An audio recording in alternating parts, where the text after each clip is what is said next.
Daily Bible Reading, Luke chapter 2, verses 1 through 21.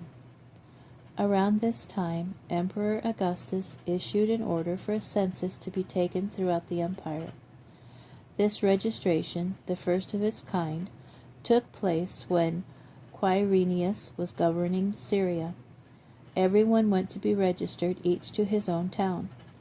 So Joseph, because he was a descendant of David, went up from the town of Nazareth in the Galilee to the town of David, called Bethlehem in Yehudah, to be registered with Miriam, to whom he was engaged and who was pregnant. While they were there, the time came for her to give birth. And she gave birth to her first child, a son. She wrapped him in cloth and laid him down in a feeding trough, because there was no space for them at the inn. In the countryside nearby were some shepherds spending the night in the fields, guarding their flocks, when an angel of Adonai appeared to them, and the Shekinah of Adonai shone around them. They were terrified, but the angel said to them, "Don't be afraid, because I am here announcing to you good news that will bring great joy to all the people. This very day in the town of David there was born for you a deliverer who is the Messiah, the Lord. Here is how you will know. You will find a baby wrapped in cloth and lying in a feeding trough."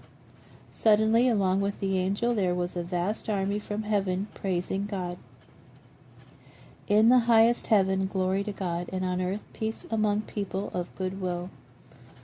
No sooner had the angels left them and gone back into heaven than the shepherds said to one another, "Let's go over to Bethlehem and see this thing that has happened, that Adonai has told us about." Hurrying off, they came and found Miriam and Joseph and the baby lying in the feeding trough. Upon seeing this, they made known what they had been told about this child, and all who heard were amazed by what the shepherds said to them. Miriam treasured all these things and kept mulling them over in her heart.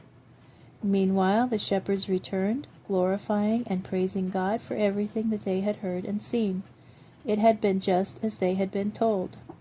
On the 8th day, when it was time for his Brit Milah, he was given the name Yeshua, which is what the angel had called him before his conception.